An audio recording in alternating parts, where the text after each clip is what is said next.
Hi mga kaibigan, mga kapanalig, mga masigasig na sumusubaybay sa pagninilay na ito.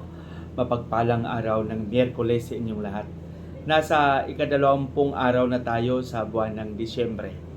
Kailan lang tayo nagsimula at malapit nang matapos ang buwan ng Disyembre at malapit na rin ang pagdiriwang natin ng Pasko. Alam natin na sa buwan na ito, napaka-busy ng lahat. Marami tayong pinagkakaabalahan, lalong-lalo na kung tayo ay may mga trabaho at may mga tungkulin na kailangan tugunan. At sa likod ng ito, sa likod ng mga maraming pinagkakaabalahan, hinahamon tayo na maging masigasig at maging masaya.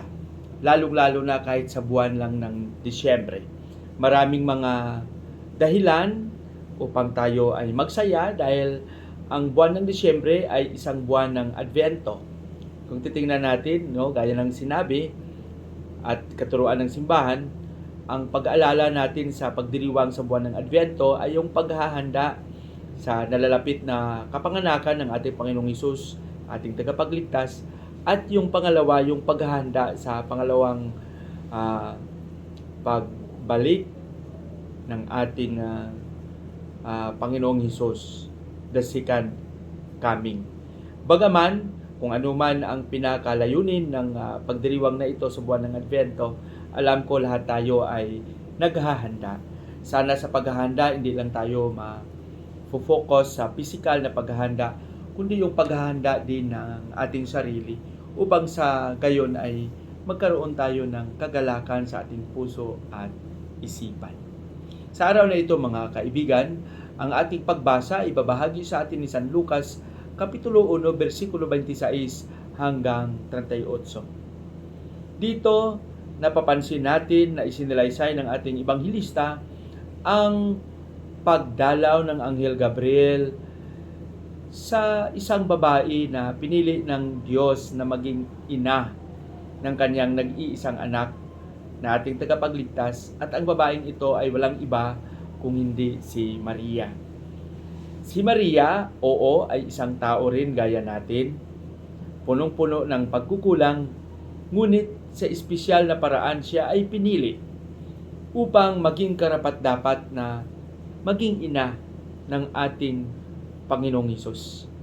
Si Maria bilang tao ay marami ring pag-aalinlangan, puno ng takot at naguguluhan dahil paano mangyari na magdadalang tao siya na wala man lang siyang asawa.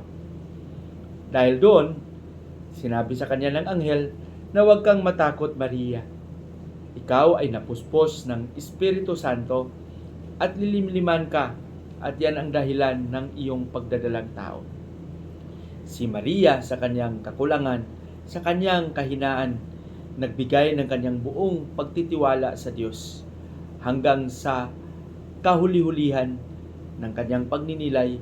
Sinabi niya, gawin nawa ito sa akin.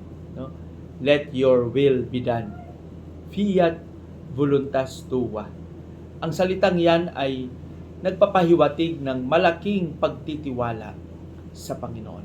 At dahil doon, siya ay nilimliman ng Espiritu Santo at nagdadalang tao sa ating Panginoong Hesus na naging kaisa natin at nagdala ng kapayapaan, kaligtasan para sa lahat. Sa araw na ito mga kaibigan, mas magandang pagnilayan natin na gaya ni Maria na sumunod sa kalooban ng Diyos, sana tayo rin. Huwag sana tayong magmamadali palagi, magnilay at tingnan natin ng mabuti kung ano ang kalooban ng Diyos sa ating lahat. Bilang tao, hindi natin maiwasan na nagmamadali tayo. Pero minsan, ang Panginoon ay kumikilos sa ating mga plano at binibigay niya ang nararapat para sa atin. Patnubayan nawa tayo ng Panginoon. Sa ating panalangin, Panginoong Hesus, maraming salamat sa iyong palaging paggabay sa amin.